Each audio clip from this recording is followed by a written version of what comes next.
Bien le bonjour, j'espère que tu vas bien. Si tu en as marre d'avoir les bras qui pendouillent, qui bloblotent un petit peu, et que tu veux raffermir tout ça, tu es au bon endroit. Aujourd'hui, je vais t'expliquer pourquoi tu as parfois les muscles qui pendent un peu, pourquoi tu as la peau qui se détend un tout petit peu, et surtout, je vais t'expliquer comment faire pour régler ça. Et on commence tout de suite. Premièrement, regardons quelle alimentation adopter pour raffermir ses bras. Et pour t'expliquer cela, j'ai besoin d'un accessoire, ma raquette de badminton. Pourquoi est-ce que je prends cette raquette? Parce qu'il faut que tu comprennes quelque chose. Ton corps, ta peau, est maintenu grâce à des espèces de petits fils élastiques que tu vas avoir un petit peu partout, plus ou moins en profondeur sur ta peau, qu'on appelle le collagène. Le collagène, il va fonctionner exactement comme le cordage de cette raquette. Derrière le collagène, il y a du gras, il y a des muscles qui appuient, et grâce à la tension, grâce à ces fibres qui sont bien tendues, comme le cordage de ma raquette, tout ça est bien plaqué, tout ça est bien maintenu. Maintenant,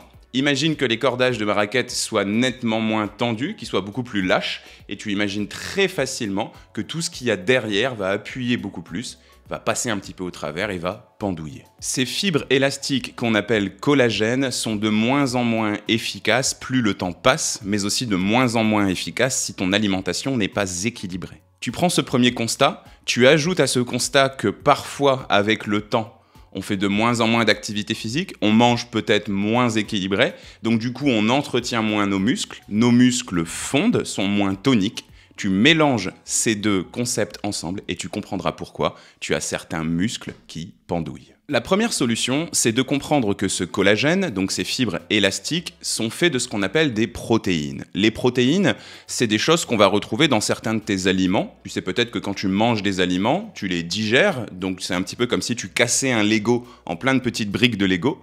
Certaines de ces briques de Lego sont du sucre, certaines de ces briques de Lego peuvent être du gras, et certaines de ces briques de Lego peuvent être ce qu'on appelle des protéines. Donc le premier réflexe pour lutter contre les bras et les muscles qui tombent un peu, c'est de consommer suffisamment de protéines et des protéines de bonne qualité. Premièrement, concernant la quantité de protéines, je vais te conseiller de manger des protéines à chaque repas ou presque. En tout cas, il t'en faut au petit déjeuner, le midi et le soir. D'ailleurs, pour manger des protéines le matin, je vais vivement te conseiller de prendre un petit déjeuner salé, si c'est quelque chose que tu es capable de faire. Et selon moi, l'une des meilleures sources de protéines qu'on puisse manger le matin, c'est un œuf. Tu peux avoir aussi d'autres sources de protéines, tu peux avoir des choses comme du fromage, du jambon blanc, de la viande des grisons, de la copa, de la dinde, voire même du poisson, si tu le souhaites. Mais tu peux aussi trouver des protéines dans les produits laitiers, notamment des produits laitiers fermentés, le skyr, les petits suisses ou encore les fromages blancs. Le midi et le soir, donc tu vas pouvoir t'appuyer surtout sur la viande, sur le poisson et sur les œufs. Ici, je vais te conseiller de faire preuve de beaucoup de diversité. Pense à un petit peu de viande rouge de temps en temps, un petit peu de charcuterie, ok, pourquoi pas, même si tu sais que c'est des choses un petit peu grasses, donc à limiter. Tu peux y aller à fond, par contre, sur tout ce qui est viande blanche.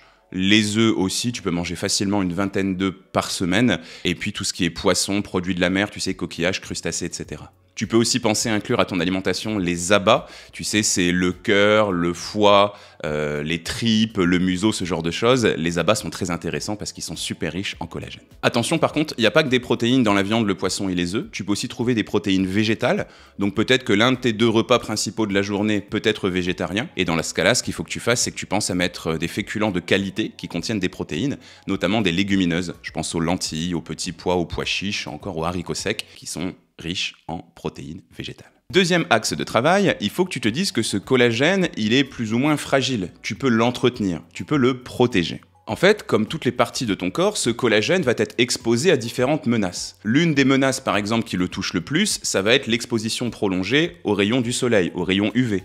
Ou encore la pollution de l'air, ou encore la mauvaise qualité de ton alimentation. Eh bien, il faut que tu te dises que ton collagène va être un petit peu abîmé, un petit peu comme si les cordages de ma raquette commençaient à être rongés à différents endroits, mais c'est pas une fatalité, tu peux tout à fait réparer ça. Tu peux réparer ça grâce à des choses qu'on trouve dans ton alimentation et qui ont un nom un petit peu barbare, qu'on appelle les antioxydants, et au sujet desquels j'avais déjà fait une vidéo. Je vais pas rentrer trop dans le détail, mais dis-toi que tu vas avoir deux types d'antioxydants. Des antioxydants qu'on va retrouver dans des aliments qui contiennent beaucoup d'eau et des antioxydants qu'on va retrouver dans des aliments qui contiennent beaucoup de gras, mais du bon gras. Premièrement, on va retrouver pas mal d'antioxydants dans tout ce qui est fruits, légumes, mais aussi épices et herbes aromatiques. Notamment l'un des plus connus qu'on appelle la vitamine C que tu connais peut-être. Ici, ce que je vais te conseiller, c'est de manger 3 portions de fruits par jour, d'environ 100 grammes, mais 3 fruits différents, de saison et locaux si possible. Pour les légumes, tu mets une portion de légumes le midi, une portion de légumes le soir. Et moi, j'aime bien conseiller à mes patients de garder l'une des 2 portions de légumes crus le midi ou le soir pour bien les protéger. En parallèle de ça, pour les épices et les aromates, je t'ai déjà expliqué ça dans de nombreuses vidéos, je te conseille de faire en sorte que tous les midis et tous les soirs, tu utilises à chaque fois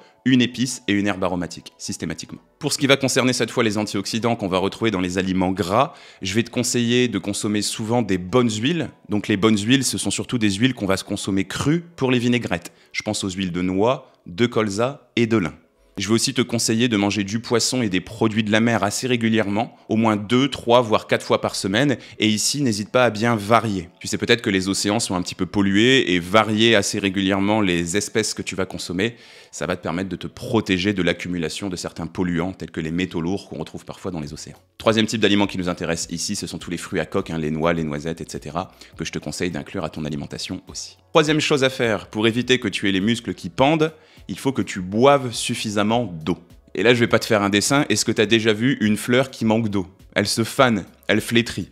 C'est pas plus compliqué que ça, ta peau, c'est pareil. Que ce soit ta peau, que ce soit tes muscles, que ce soit le fameux collagène dont on parle depuis le début de cette vidéo, ils ont absolument tous besoin d'eau pour être en bonne santé et pour pouvoir assurer leur fonction de maintien correctement. Ici, il te faut à peu près 1,5 litre d'eau par jour, ce qui représente 8 verres de cantine remplis jusqu'à ras-bord. Attention, c'est surtout très important que tu boives sur toute la journée. Si tu bois tes 8 verres de cantine, je dirais sur 1 heure, tes reins ont un système de trop-plein et ils vont éliminer beaucoup de cette eau que tu auras consommée. Il faut vraiment que tu essayes de répartir ça sur toute la journée. Ici, tu peux tout à fait consommer des eaux plates et des eaux pétillantes, mais fais bien attention à ne pas consommer trop souvent de la Saint-Thior, de la Vichy Célestin ou de la Rosana, parce que ce sont des eaux pétillantes qui sont très riches en sel, et ça, c'est pas du tout bon pour le maintien de tes tissus et pour les muscles qui pendent. Si l'eau plate t'ennuie un tout petit peu, ce que je peux comprendre, tu peux tout à fait l'aromatiser, par exemple avec du gingembre, avec du jus de citron ou encore avec des branches de romarin, surtout en cette période estivale,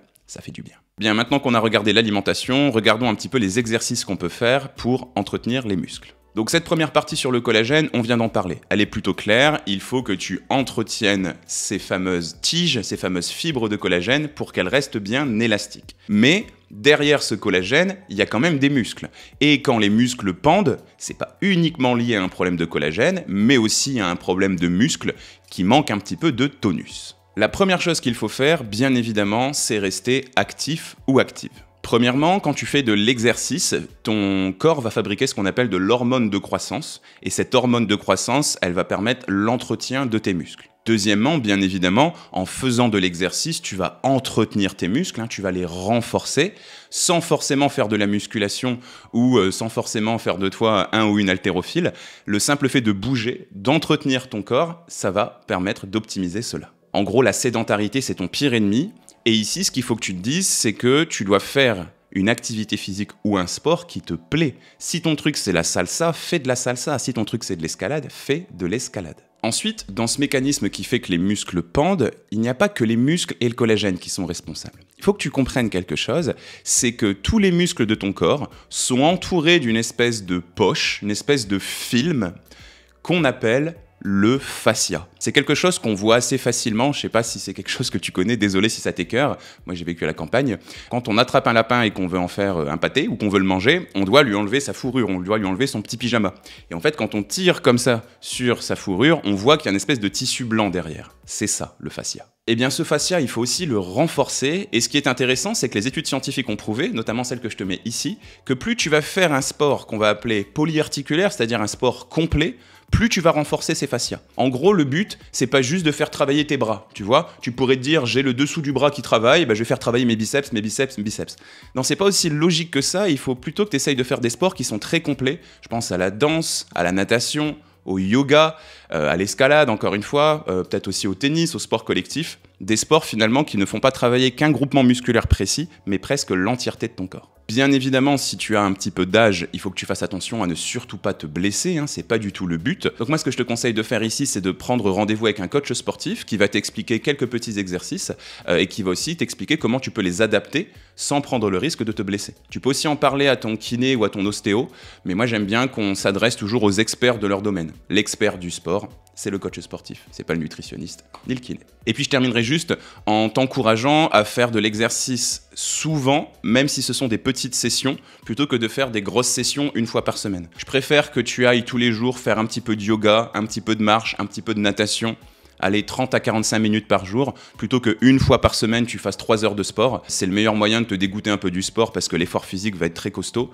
Et puis c'est aussi le meilleur moyen de te blesser, malheureusement. Si tu veux en savoir plus sur comment manger équilibré, notamment quand on prend un petit peu d'âge, je t'invite à passer sur le site lenutriscope.fr. Tu y trouveras des programmes spéciaux pour les hommes, pour les femmes et pour les femmes ménopausées, dont le but est de t'apprendre à manger équilibré pas à pas, à ton rythme. Si cette vidéo elle t'a plu, bien évidemment, je t'invite à me laisser un like et à me le dire en commentaire. Tu peux aussi t'abonner à la chaîne si c'est pas encore fait. Moi, je te retrouve ici 2 fois par semaine et tous les jours sur mes autres réseaux sociaux. Salut!